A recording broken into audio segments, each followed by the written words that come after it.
But in effect, they are cutting the social safety net, cutting the lifeline for those who need it the most. This CR leads us down a path that Gentlewoman's time has expired. In hopelessness, joblessness, and it destroys the future for our young people. For what purpose does the gentlewoman from Texas rise? To strike the last word. Gentlewoman is recognized for 5 minutes. I thank distinguished chair. Let me thank the ranking member, former chair of the Health and Human Services, or former member of that committee, now the ranking member, Mr. Lauro, and the manager and chairman of the subcommittee. I thought, Chairwoman, that we lived in a country that was a land of the free and the brave. We had a sense of pride in the progress that America has made, and we've always said we'd never want to go back, whether it has to do with actual equal rights for women, whether it is civil rights and the ability to be empowered and to vote. But I stand on the floor today with a great deal of disappointment, because it seems as if with this continuing resolution that will literally stop in its tracks the functioning of this government, we are really going back. I rise to support the House is not in order. The gentlewoman suspend. Would the folks in the back of the room please suspend their conversation? Gentlewoman may proceed. Thank you. I rise to support the Lowy Amendment because I really can't believe that this CR is eliminating $327 million in family planning. It just baffles the mind that this critical aspect of health care is now in jeopardy, is now being part of turning the clock back. It is amazing that we would not acknowledge the fact that lives of women have been saved. Lives of young girls have been saved because they've had access to family planning. As much as we've fought to be able to ensure that around the world, indigent women who have lost their lives through the birthing process have had access to good medical care and, yes, family planning so that they can have live births. Now we come here to the soil of the United States and to take $327 million out of the mouths and the hands of women and children. Yes, children who can be born healthy, children who are part of the health care process that these women are able to secure through the many clinics that are around this nation and in this community. I'm disappointed of the games that are played with Planned Parenthood, and to be able to demonize them with false and fraudulent taping and a lot of bogus arguments about the fact that they're not in the business of helping people. I'm disappointed in using those tactics because this is a very serious issue. Ms. Lowy's amendment addresses the seriousness of it because she realizes that if we were to go through with the elimination of $327 million, there would be many, many lives that are lost. We have a Planned Parenthood office in my community. It is mostly focusing its attention on educating the community about healthy births, about ensuring that teenagers are not alone when decisions have to be made, decisions that will allow for the healthy birth or determination that is made by their faith leader and with their family. They will not be left alone. In fact, family planning and Planned Parenthood extinguishes, I hope for good, the back alley procedures and as well the rusty hangers that were used in years past. Just a day or two ago, we heard of a horrible abortion clinic that saw the lives lost of babies and their mothers because of the dastardly tactics that were being used. That is not what we speak of here today. We speak of the right of a woman to be able to choose, but also to accept the good health care of family planning. We speak of the rights of the Constitution and the Declaration of Independence that really assures that we all are created equal, with certain inalienable rights of life and liberty and the pursuit of happiness. The Bill of Rights, which allows us due process. That is what is being denied in this continuing resolution. For as we speak, if that money is eliminated, clinics around America will have their doors closed. Women will be standing outside, banging on the door and asking for good health care. So I ask my colleagues to support Congresswoman Lowy's amendment And I truly ask you to not take this nation back and eliminate $327 million in family planning. Benign, but healthy and good health care and good policy for America and for America's women and for America's children. Let us support the Lowy Amendment and let us reject the elimination of $327 million and in family planning and this continuing resolution. I yield back. The gentlewoman yields back. For what purpose does the gentleman from New Jersey rise? Gentleman is recognized for 5 minutes. Thank you, Madam Speaker. As we continue to work our way out of the recession towards a thriving economy that offers economic opportunity to all Americans, we must out-innovate, out-educate, and out-build the rest of the world. But the House Republican continuing resolution will do none of that. What it accomplishes is nothing but irresponsible slashing of necessary programs just so they can go back home and say that they cut government spending. Now, I'm not sure if our Republican colleagues realize that actions have consequences. House Republicans are going too far, and they're sacrificing Americans' health, safety, and future in the process, all in order to protect special interests. And what makes it worse is they're offering no real plan to deal with the deficit or create jobs. Madam Speaker, America's competitiveness depends on our ability to innovate and keep America #1. But instead, this bill holds $2.5 billion in cuts to the National Institutes of Health, representing a significant setback in cancer and other disease research.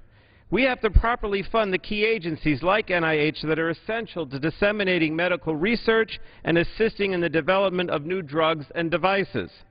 Declining or stagnant federal funding for research and development has an impact on all sectors of our workforce. And I want to use my home state of New Jersey as an example. A report that was released last year shows that the pharmaceutical and medical technology industries are the leaders in private sector capital construction in New Jersey.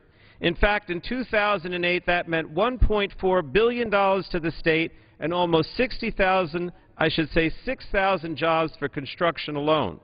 In addition, there's a new report, Research America, that notes that New Jersey is the third largest R&D employer in the United States with more than 211,000 jobs supported by health R&D, including 50,000 direct jobs in health R&D. And the same report shows the economic impact in New Jersey is $60 billion. And that's why I believe that we must provide R&D incentives, additional research grants, and more technology funding. These investments will provide new jobs, not only in the research sector, but in the construction and maintenance of labs and research facilities. So, Madam Speaker, the government must be responsible for facilitating an environment where Americans can continue to innovate. This is what President Obama talked about in his State of the Union speech. That is the key to creating new thriving industries that will produce millions of good jobs here at home and a better future for the next generation. If government abandons its role in R&D, we run the real risk of squandering many, many opportunities. Oftentimes, government can support and advance initial research that is then developed by the private sector. Government can plant the seeds, often with modest investments relative to the long-term payoffs in new products, new discoveries, new jobs, and economic growth. Government has limited resources in these tough times. But that doesn't mean we abandon our role. In fact, we have a responsibility to the future to make wise investments that can lead to so many innovative discoveries and so much in economic benefits. Now, last Thursday, Speaker Boehner said, and I quote, "Everything's on the table. We're broke. Let's be honest with ourselves." But the Pentagon in this CR gets 99% of what they asked for. Now, defense spending makes up more than half of our discretionary budget. A non-defense discretionary spending in this bill, in this CR, is enduring brutal cuts. Why should defense spending remain so high when all this non-discretionary spending, including R&D, is cut so severely? It simply makes no sense. And I would say, Madam Speaker, really, this is all about priorities. The Republicans clearly have the wrong priorities. They're not making investments in the future. They're not creating jobs. They're not creating an environment where people can be educated for new jobs and be trained for new jobs. They simply have the wrong priorities here with their spending cuts. And I would yield back. Gentleman yields back. For what purpose does the gentlewoman from Wisconsin rise? Thank you, Madam Chair. I would ask to strike the last word and to be able to revise and extend my remarks. Gentlewoman is recognized for 5 minutes. Thank you, Madam Chair. I rise today to offer my strong support for the Lowy Amendment, which would restore nearly $318 million in Title X, and I rise to vehemently oppose the continuing resolution which completely eliminates Title X funding. Title X funding provides low-income women with access to contraceptive services, but it also provides coverage for primary care services, prevention services, including screenings for breast and cervical cancer, STD and HIV testing, screenings for high blood pressure, diabetes, anemia, pregnancy testing, health education, and referral for other services. It has nothing to do with abortion. Title X, of course, prohibits recipients to not expend these monies for abortions. Madam Chair, I find this CR particularly troubling because I know that the overwhelming majority of Title X patients are very, very poor. In fact, 70% of these patients have incomes at or below the federal poverty level, meaning that they earn less than $10,830 a year. 92% have incomes at or below 250% of the federal poverty level, meaning that they have less than $27,075 a year. Now, you know what? We begrudge these patients temporary assistance to needy families so that if they would become pregnant and have an unintended pregnancy, we would call them welfare queens and begrudge them welfare benefits. And these patients who are disproportionately poor, women of color, would not be able to receive the economic support they need. And with this cruel continuing resolution, would not be able to receive the primary care that they deserve and that they need. We talk about the need to have jobs in this tough economic time. How can women who have no family planning dollars sustain a job and get a job when there are unplanned pregnancies? As a co-chair of the Women's Congressional Caucus, I want to take a final moment to note that access to family planning services has been nothing short of revolutionary for women in the United States. Women's ability to control their own reproductive destiny has changed the landscape at home, at work, and in the community. It's fundamentally altered women's role in society, and researchers tell us that it's helped to decrease infant mortality, child mortality, and maternal deaths. These are all incredibly worthy goals, both for women, men, and families. We have heard the cry of those who want our country back. We've heard the cries of those who want limited government. We have heard the cries of those who want to cut spending. Well, I say we want our bodies back. We want to govern our destinies. And we want to cut suspending our choices. And so, therefore, I urge all of you to join me in supporting Congresswoman Nita Lowey's amendment to restore Title X funding. And I yield back the balance of my time. Gentlewoman yields back. What purpose does the gentlewoman from California rise? Gentlewoman's recognized for 5 minutes.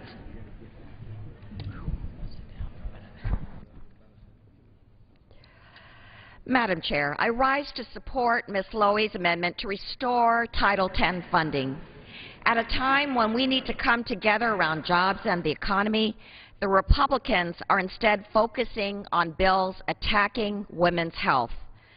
The Republican gutting and slashing spending plan isn't about federal funding. It's about undermining women. This bill is an unprecedented display of disrespect for American women and shows no concern for their health. And all this raises a key question. Isn't the Republican real goal here just to end women's access to birth control? Preventing unintended pregnancies and thus the need for abortion should be a goal on which both pro-choice and anti-choice lawmakers should agree. But the Republicans' anti-woman continuing resolution includes language that dismantles federal funding for family planning, attacks successful organizations that provide critical women's health care, and jeopardizes women's access to affordable birth control. Now, this is a program that affects real people, and these drastic cuts will only hurt American women when they need help paying for these basic services the most. Title X funding helped Shania, a woman who received care at Planned Parenthood in Los Angeles. She learned a terrible lesson when her mother broke her hip, was brought to the hospital, and then was discovered to have stage 5 cervical cancer. Too late for a cure. But thanks to Planned Parenthood, her daughter is with us today because after learning about her mother's illness, doctors urged Shania to get checked for the same disease. Unemployed and without health insurance, she couldn't afford to go to a regular doctor. Instead, she walked into that clinic, who indeed did the testing, and found her cervical cancer early enough to save her life. Title X funding helped Beth, a volunteer soldier in our military, who's put her life on her line for our country. But in the military, they do not provide family planning services for our hardworking servicewomen, forcing them to look elsewhere for the care they need and deserve. When Beth needed help, Planned Parenthood and Title X funding was there for her, even when the military wasn't. And she was able to get the help she needed for birth control. This federal money is a critical health care safety net for women around the country. It's helped improve the quality of women's health, given women free choice, and saved lives. What will Republicans tell Shania when she can no longer get the life-saving checkups she needs? What will they tell Beth when she no longer has access to her reproductive choices despite serving her country? It is clear that the real Republican agenda is to roll out women's health and steal away their rights. This Congress and this bill should be about creating jobs, not attacking American women. Instead of working on the economy, Republicans are working to limit women's choices. Instead of doing the bidding of ideological extremists, let's address the true needs of the American people. Thank you, and I yield back. Gentlewoman yields back. For what purpose does the gentleman from Pennsylvania rise? I rise today to offer Amendment 111, pre-printed in the Congressional Record. Clerk will designate the amendment. He's going to.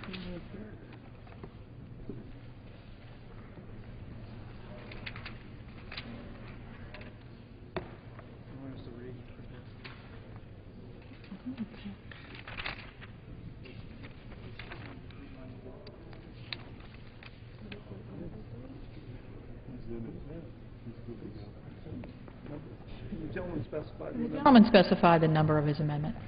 Amendment 111.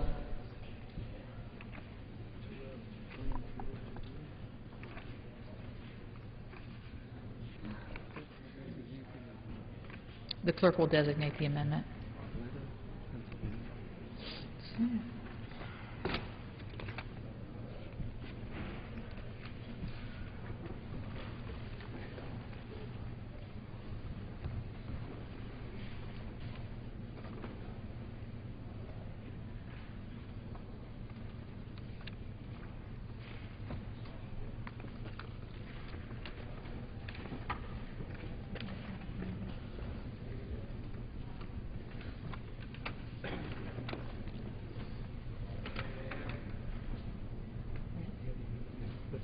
They have to have it because it was in the record. Right.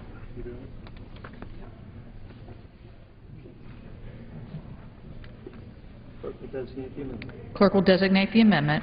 Amendment number 111, printed in the Congressional Record, offered by Mr. Barletta of Pennsylvania. I reserve a point of order on the gentleman's amendment. Gentleman's point of order is reserved. Gentleman's recognized for 5 minutes. Gentleman from Thank you, Madam Pennsylvania. Speaker. I rise today to voice my concerns with a number of items listed in this continuing resolution. I understand that the time has come for the government to tighten its belt, and I accept the fact that painful decisions must be made in order to get our economy on the right track. However, it is my belief that we have a responsibility to conduct our due diligence before defunding some of our most important programs. For my district in Pennsylvania, Madam Speaker, that includes a thorough examination of alternatives to any cuts in clean coal technology research. According to the National Mining Association, 52,000 Pennsylvanians are dependent on our coal industry for their jobs, jobs that may be put in danger without an investment in the future. And as the recent events overseas have demonstrated, we no longer have the luxury of time when it comes to our energy independence.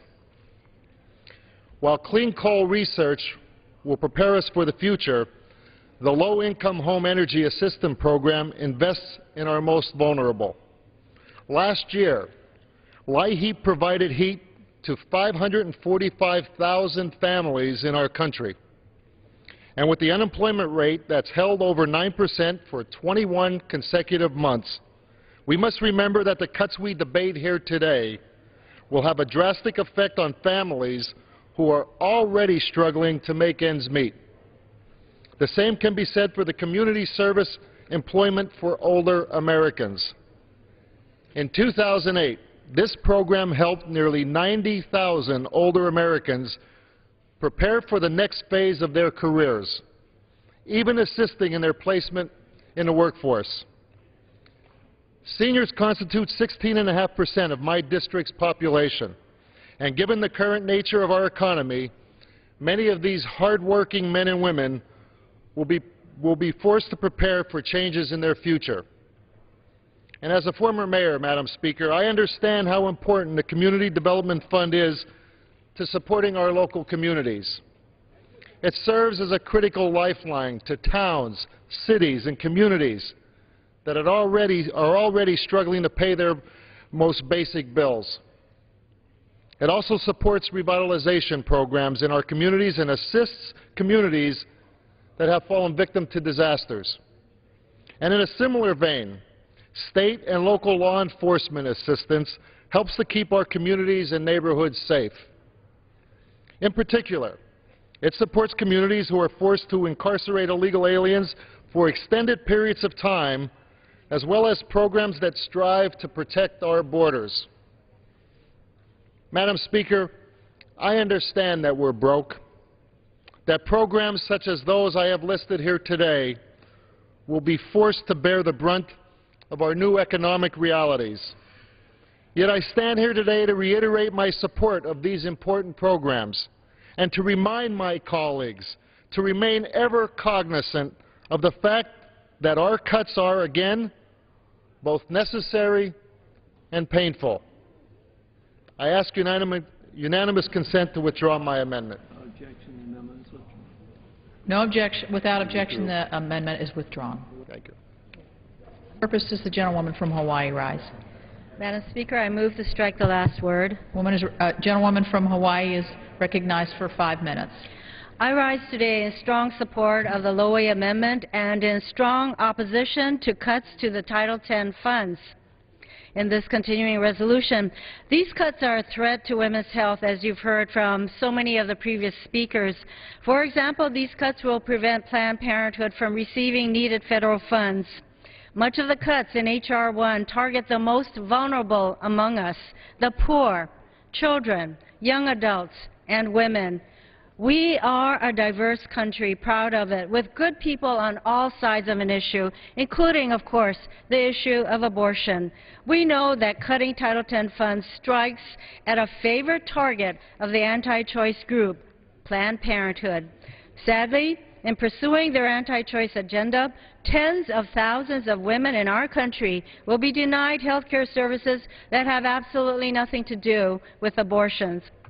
The vast majority of Planned Parenthood's medical services are related to contraception, testing, and treatment for sexually transmitted infections, cancer screening, and other services like pregnancy tests and infertility treatments. Abortion services comprise only 3% of the medical care Planned Parenthood provides. Federal law already prohibits Title X funds from being used for abortion services. It is important to point out that there are no known violations of this law. I'd like to share with this body my views on how Planned Parenthood Hawaii has helped women and their families in my state. In Hawaii, there are 3 Planned Parenthood centers, one in Honolulu on the island of Oahu, one in Kahului on the island of Maui, and one in Kailua Kona on the island of Hawaii. Together, these 3 centers serve over 7,800 patients, provided 2,582 cervical cancer screenings that detected 321 abnormal results that required further diagnosis and treatment. These represent lives saved. They provided 2,005 breast exams. They conducted 3,346 tests for chlamydia, the leading cause of preventable infertility, that resulted in 172 positive results and follow-up treatment. By cutting funding for Title X family planning program, the Planned Parenthood Clinic in Kailua Kona may have to close its doors. That center is one of the only dedicated sexual and reproductive health clinics on that island. The centers on Maui and Oahu would be forced to reduce their clinic hours. Cutting Title X funds eliminates a safety net program that provides family planning services and life-saving preventive care to 3 million Americans every year. I urge my colleagues to join me in opposing H.R. 1, and I join my colleague, Ms. Moore, in saying to the women of this country, we need to take our bodies back. I yield back. Gentlewoman yields back. For what purpose does the gentleman from Illinois rise? To strike the last word. Gentleman's recognized for 5 minutes. Thank you, Madam Chairman. I rise in strong opposition to H.R. 1, which cuts the heart out of safety net programs which sustain and help sustain the most economically challenged and most vulnerable individuals and families in our society. Of particular concern to me are the maternal and child health programs, community development block grants, cuts to legal assistance services, education and training, the low-income energy assistance program known as LIHEAP, and others which sustain the most vulnerable, the most disadvantaged, the most disjointed, and in many instances the most helpless and the most hopeless members of our society. I'm obviously concerned about health services in a real sense, because if you have all of these other problems and then you're sick on top of it and have no way of taking care of yourself, then you have no way of addressing the other needs that you have. I've been involved with health services for more than 40 years, and I've had a good look at what we call community health centers, which have become to me the most effective way of providing quality health care to large numbers of low-income people in this country. And when we talk about cutting over $1 billion to community health centers, we're talking about ending funding for 127 new centers in underserved areas across the country. It means ending funding of increased demand for IDS grants, which have allowed health centers to expand to serve 3.3 million new patients in the last year and a half. These cuts would raise costs in the Medicaid program and overall general health care services to the country. As a result, patients would lose access to primary care, to a regular doctor, and seek care for non-emergency health situations by using hospital emergency rooms, which would cost the country billions of dollars and continue to increase high-cost health care to our economy.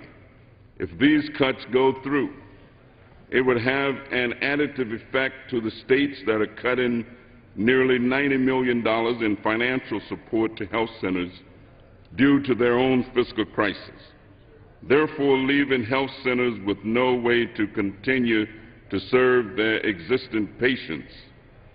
Community health centers provide high-quality health care, and they do it cost-effectively and efficiently. In the state of Illinois, in 2008, 40 of these centers operated over 350 sites, contributed almost $1 billion to the Illinois economy, and directly employed almost 6,000 individuals. For every 10 people employed by an Illinois health center, an additional 4 jobs were created in their surrounding communities. These programs served over 1.1 million patients, nearly 80% of whom all fell below the federal poverty level, and 30% who had no health insurance at all. Without these cuts, these centers can continue to operate and provide services. I say let's not be what my mother used to call penny wise and pound foolish. It might look like we're saving, but every time we take care of one's health, we're making an investment.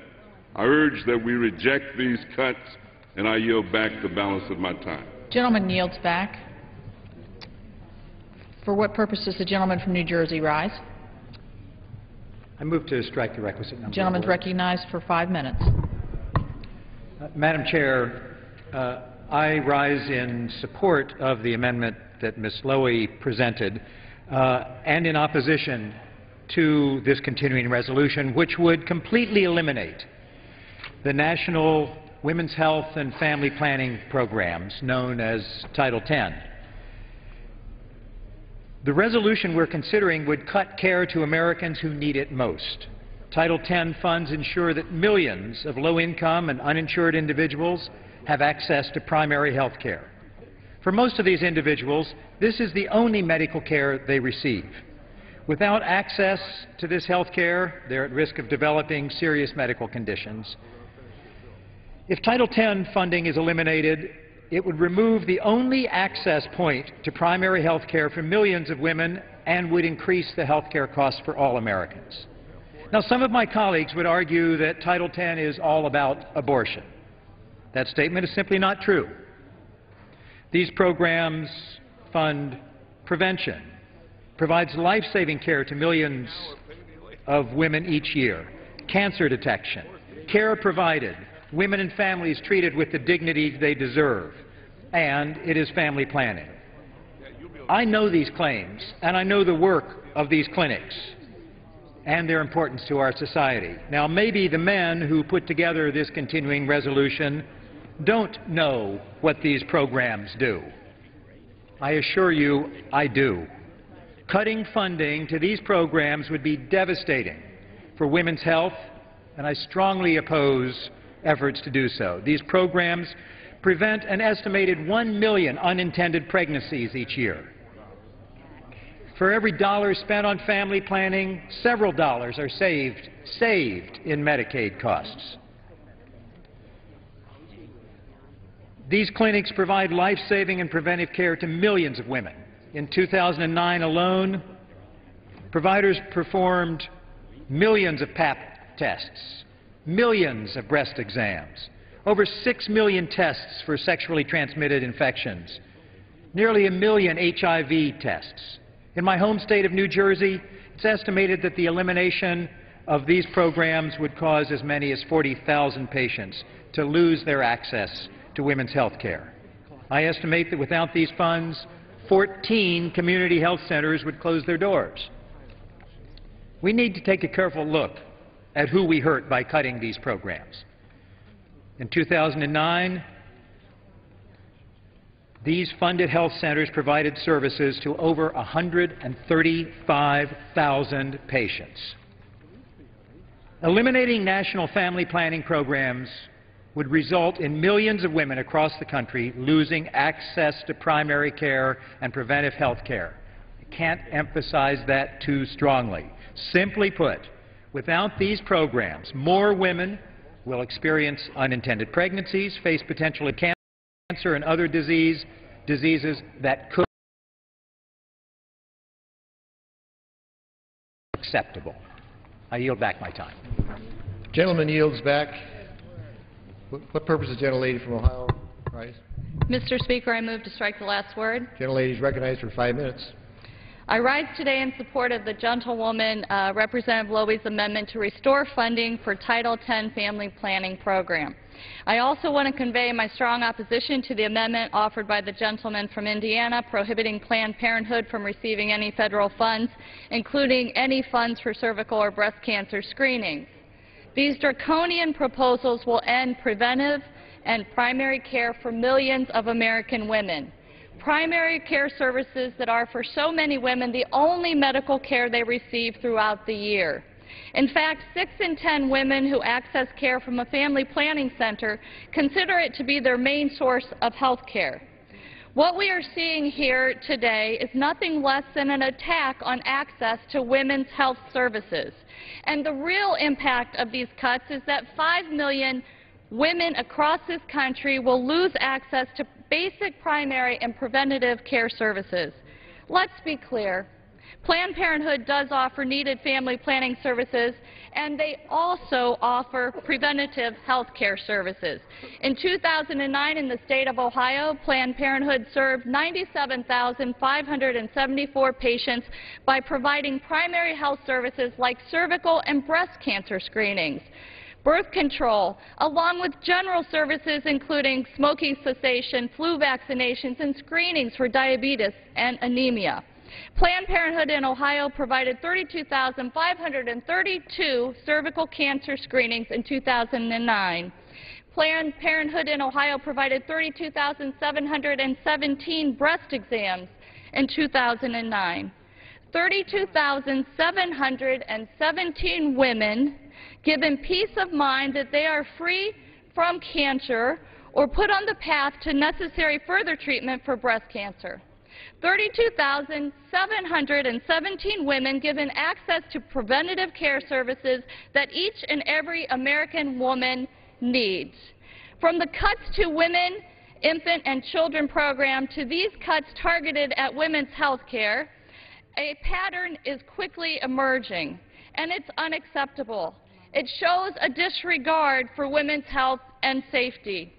Rather than jeopardize the health of women and children across our country, rather than cutting heating assistance for those with low income, rather than cutting funding for community health centers that help our most vulnerable, rather than cutting community development block grant funding that helps with economic development and job creation. This Congress can cut things like billions of dollars out of oil subsidies that go right to the profits of those oil companies. We can require the negotiation of lower drug prices to benefit our seniors and the bottom line. And we as a Congress should focus rather than on these draconian cuts to jeopardize the health of women and children. We should focus on job number one, and that is making investments, helping Americans get back to work. We need to be working to strengthen U.S. manufacturing, rebuilding our infrastructure, and stopping the outsourcing of American jobs. I urge my colleagues to join us in these efforts. And I yield back. The lady yields back. For what purpose does the gentleman from Texas rise? Rise for a parliamentary inquiry. Gentleman of the state is parliamentary inquiry. Mr. Speaker, I think for over an hour we've been hearing people say, I rise in support of this amendment over and over, speaker after speaker. So my parliamentary inquiry is there an amendment before the floor right now? No. Thank you, Mr. Speaker. What purpose does the gentlelady from California rise? Mr. Chair, I move to strike the last word. Gentlelady from California is recognized for 5 minutes. And I stand strongly in support of of Congresswoman Lowy and her amendment and Title 10 and its protections for women and families. What a shame we're here tonight defending a woman's reproductive rights, defending a woman's right to make choices that work for her, that work for her family, that work for their future. Instead, we should be debating how we can get our economy going, how to provide jobs. Instead, we're defending a woman's right to control her body, her right to good health care, her right to prevent a pregnancy, and her right to end a pregnancy. This, my friends, is the 21st century. We are not in the Middle Ages. It is time to respect women and to respect their choices. And it is past time to begin creating jobs here in the United States of America. I yield back. Gentlelady yields back. The clerk will read. Page 293, line 16, Section 1818. The level for Department of Health and Human Services Administration for Children and Families payments to states for the Child Care and Development Block Grant, $2,088,081,000. Section 1819, the level for Department of Health and Human Services Administration for Children and Families Services Programs, $7,796,499,000.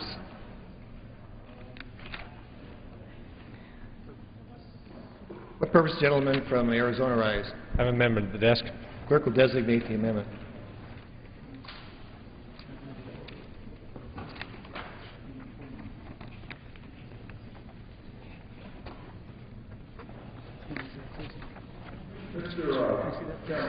What paragraph are we on? We are on section 1819 on page 293. Thank you. Clerk will designate the amendment. Okay. Amendment number 371, printed in the Congressional Record, offered by Chairman? Mr. Flake of Arizona. Mr. Chairman, this is gentleman from Arizona. I'm sorry, this is the amendment pre-printed in the record, numbered Amendment 457. Amendment 457. Yes.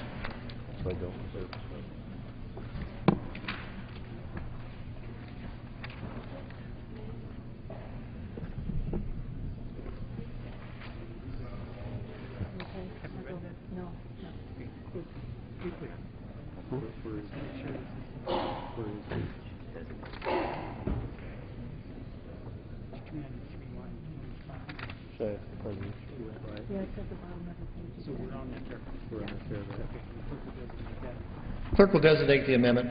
Amendment number 457, printed in the Congressional Record, offered by Mr. Flake of Arizona. Gentleman is recognized for 5 minutes. Thank you, Mr. Chairman. This amendment would reduce the Administration for Children and Families Programs by $100 million, with a reduction specifically targeting the Community Service Block Grant Program. Under this amendment, this reduction would be transferred to the Savings Reduction Account and would save the taxpayers $100 million. The agency has already spent $295 million on this program for fiscal year 2011. This amount of money is already out the door, and an authorization requiring $10 million to be spent on discretionary activities is already out, but this amendment would essentially zero out funding for grants for the remainder of the fiscal year. The program is administered through the Department of Health and Human Services. It provides federal funds to states, territories, and tribes for distribution to local agencies to support a wide range of community-based activities. This program, however, has been flagged previously for its lack of accountability and oversight for the use of taxpayer dollars. In 2006, GAO was asked to review the administration of the Community Service Block Grant Program. GAO indicated in a letter to the Assistant Secretary for Children and Families on February 7, 2006 that, quote, the Office of Community Services does not have the policies, procedures, and internal controls in place needed to carry out its monitoring efforts. Later, GAO writes, quote, by sending staff without sufficient expertise in financial management on monitoring visits, the Office of Community Services failed to ensure that states spend federal dollars appropriately. We have a projected deficit, as we've said many times today, $1.5 trillion this year alone. sobering reports that the national debt may soon exceed our annual GDP. Simply put, the federal government does not have the resources to fund every grant program, particularly one that has little accountability over how taxpayer dollars are spent. Beyond issues related to oversight, there have been concerns related to effectiveness of taxpayer dollars spent under this program. In a New York Times article published on February 5th, White House Office of Management and Budget Director Jacob Lew wrote about the CSBG program, stating, quote, "For the past 30 years, these grants have been allocated using a formula that does not consider how good a job the recipients are doing. In fact, presumably for this reason, President Obama cut funding for Community Service Block Grant Program for the program by 50% in his FY 2012 budget request." Let me say that again. The President, for the FY 12 budget, has cut this program in half, from $700 billion to $350 billion. I suppose it's likely because of these problems. He defended this reduction by saying, CSBG provides funding for the important work of the community service agencies, but does not hold these agencies accountable for outcomes. On November 2nd, taxpayers sent a clear message to all of us here to spend money more wisely. As I mentioned, we're borrowing 40 cents on every dollar we spend. And so when you have programs that we're told by GAO and other groups that simply aren't using taxpayer dollars wisely, it behooves us to cut the funding. If we don't cut this funding, we'll actually be funding this program at a greater level than the President is asking for. So let me repeat that. Unless we do this cut that we're talking about today, we'll be funding for FY11 this program at a greater level than the President is requesting for the following year. I think that we ought to move now, when we have a deficit of $1.5 trillion and a debt nearing 14 or over $14 trillion, to save money where we can for the taxpayer. I yield back the balance of my time. The gentleman yield. I've yielded back. The gentleman reclaims his time. I'll retain. I don't believe I can retain time, but I will yield. The gentleman can ask unanimous consent to reclaim the time that he yielded. I will ask unanimous consent. Is there objection? Without objection, the gentleman is recognized. Okay. Yes, go ahead. I thank the gentleman for yielding. I just wanted to ask the gentleman a question. Has the gentleman given any consideration to what the impact of this federal cut is on state programs and the likelihood that states are to follow suit after the enactment of his proposed amendment? I think any impact that there is dwarfed by the impact of having a $1.5 trillion deficit and a $14 trillion debt, and what happens to us as a country if we continue to run that kind of deficit and debt. I yield back. The gentleman yields back his time. What purpose does the gentlelady from Connecticut rise? Seek time in opposition. The gentleman is recognized for 5 minutes. I rise in strong opposition to the Flake Amendment and Republican cuts to the Community Service Block Grant. There isn't any question that Democrats are committed to reducing the deficit. We believe we should start by ending the tax subsidies and special interest waste. We also must make sure that programs are accountable and end those that do not work. But what we have here is a program that serves as nothing short of a lifeline. It provides assistance to our nation's poorest families, families that are trying to meet the most basic of human needs. We have the latest census data which tells us that more than 43.7 million people are living in poverty in the United States. The number is growing. A striking point is that many in this category are hard-working Americans who had, in fact, been making it.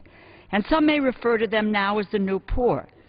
In this great recession, life has changed very quickly for so many American families who first lose their job and then they lose their home. The majority of Americans served by this program can be described as extremely poor, with incomes below 75% of the federal poverty threshold. That's $9,735 for a family of 3. That's the average size, $9,735. Is that what we make in this institution here? $9,735? You know, Mr. Chairman, we'd be hard-pressed to find a corner of our nation that doesn't feel the impact of these severe cuts. The service areas of community action agencies cover 96% of the nation's counties. I just might add that this body, not so long ago, voted for a tax increase for the richest 2% of the people in this nation, providing them with $100,000 in a tax cut. The richest 2% of the people in this country, as opposed to people who make $9,735. Now, if we really want to be serious about that deficit, let's start with several items that we ought to start with first. Let's go to the oil subsidies. $40 billion over 5 years, and eliminate 10 tax breaks for the oil companies. Let's start there. Let's start there. Or what about ending what they call treaty shopping? $7.4 billion savings over 10 years. Let's shut down the current practice that allows multinationals to avoid paying their taxes. I think that's a good idea, that we ought to do that. It certainly is un-American if they're not going to pay their taxes. Other savings, why don't we cut agricultural subsidies in half and save almost $8 billion? We can do that. $3 billion a year if we ended the licensing agreements in which pharmaceutical companies pay competitors to slow the introduction of cheaper generic drugs. That raises the cost of health care for all of us. And we could immediately save $450 million and almost $3 billion if we stop spending on the alternate engine for the Joint Strike Fighters. It's very interesting. Those total about $61 billion, which is the size of the cuts that the other side of this venerable House has proposed we cut to K-12 education for the neediest people in this nation, for the National Institutes of Health, which provide the opportunity to look for groundbreaking discoveries to cure disease. This is really, one should be opposed to this amendment for what it would do to the most vulnerable people in this nation. It is effectively 100% cut, and it is again the example of how the Republican resolution hits those who can afford it least. And to do with 9% unemployment in our country, this is not the time to be cutting critical services. This is services in local communities to help low-income families get on their feet. The issues are child care, job training, nutrition. The money goes to nonprofit agencies, Boys and Girls Clubs, Habitat for Humanity, Feeding America, hundreds of local faith-based churches and synagogues, the United Ways, Big Brothers, and Big Sisters. I rise in opposition to this amendment. Time of the gentlelady has expired. What purpose does the gentleman from Washington rise? I rise in opposition to the amendment and move to strike the requisite numbers of words. Gentleman is recognized for 5 minutes. The Community Services Block Grant Program provides grants to states to combat poverty and offers services to increase self-sufficiency. The funding is directed to community organizers in poor neighborhoods. The range of services provided including emergency services, housing, health care, food and nutrition, economic development, and education. States award the funds to community action agencies. I've got several of them in my congressional district, which are nonprofit, private, and public organizations established under the Economic Opportunity Act of 1964. And today there are approximately 1,000 community action agencies serving the poor in every state. Now, I know the gentleman from Arizona is basing part of his cut on what is in the President's budget.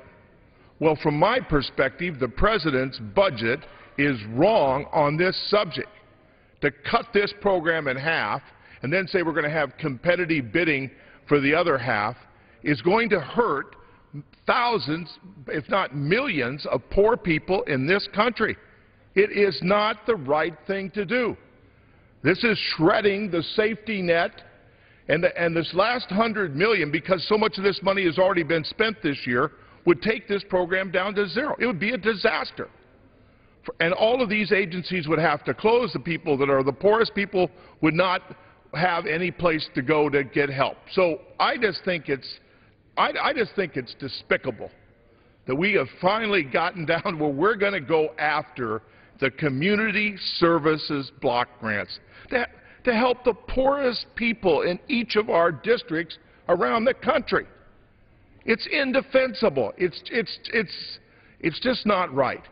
And I hope the gentleman from Arizona will reconsider this amendment, and I would hope that the committee would reconsider this in conference committee.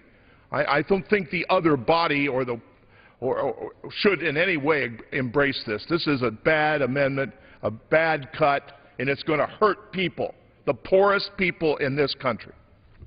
Gentleman yields back his time. What purpose does the gentleman from Illinois rise? Mr. Chairman, I move to strike the last word. The gentleman is recognized for 5 minutes. Thank you, Mr. Chairman. Mr. Chairman, I rise in strong support of the Lowy Amendment. I rise in strong opposition to the Flake Amendment. And I want to begin by saying that my friend Mr. Flake from Arizona is a very nice man. He's a decent man. He's just dead wrong on this. He's just wrong, wrong, wrong. But before I get into the specifics of the amendment, I want to highlight the deep cuts my friends on the other side of the aisle want to make to the accounts in Labor, Health and Human Services and the Education's bill. This subcommittee not only funds the Department of Labor, Health and Human Services and Education, but programs that make vital investments in people. That's why the Labor H bill is often referred to as the People's Bill. It provides resources that train people for jobs, offers educational opportunities in early, secondary, and higher education, and it expands social safety net programs to millions of Americans that need temporary assistance. While some of my colleagues will argue that with our growing budget deficit and growing levels of spending, that we need to make some cuts, and we must, by targeting wasteful and unnecessary spending. However, the legislation that has been brought to the floor by my colleagues from the other side of the aisle seeks to weaken some of the critical social safety nets for the most vulnerable amongst us, for working families, for children, for seniors, and for the poor. Mr. Chairman, I've been listening to this debate for a couple of hours now, and as we get later and later into the night, I'd just like to take a moment to remind my friends that these cuts are not about dollar amounts and percentage cuts over the last fiscal year, but cuts to real people. I think some of us often forget that. So the way this works is the federal government cuts these programs. Without matching funds available from the federal government, states then in turn cut the exact same programs. And suddenly millions of Americans wake up without the federal government or without the state government providing them with any assistance. This isn't just about the federal deficit and the federal budget. The ramifications of this cut spiral, trickle all the way down to the states, and the ramifications for states' indebtedness continues to grow. Under the Department of Labor, my colleagues on the other side of the aisle proposed a $2.5 billion cut to programs that support job training opportunities for dislocated workers, the unemployed, and young Americans at a time when the unemployment rate remains at a historic 9%. That's nearly 14 million Americans. By some estimates, that number is even higher. This is a 40% cut to programs that help unemployed people get out of the unemployment office and get their feet in the door. From Health and Human Services, this legislation cuts $1 billion for 1,250 community health centers. That does not include the ramifications of states that are not likely to fund the exact same health centers and even more. These health centers serve nearly 20 million low-income individuals by providing access to primary, dental, and preventative care. The $1.8 billion cut from the Head Start program will threaten jobs of thousands of teachers and teachers' aides and will cut off access to an estimated 200,000 low-income children across this country. $694 million will be cut for grants to schools that serve disadvantaged students. Teachers, tutors, teachers' aides are likely to lose their jobs. And after-school and supplemental programs will be cut. And the students that need the help the most will suffer. Nearly $558 million will be cut from special education programs that serve children with disabilities.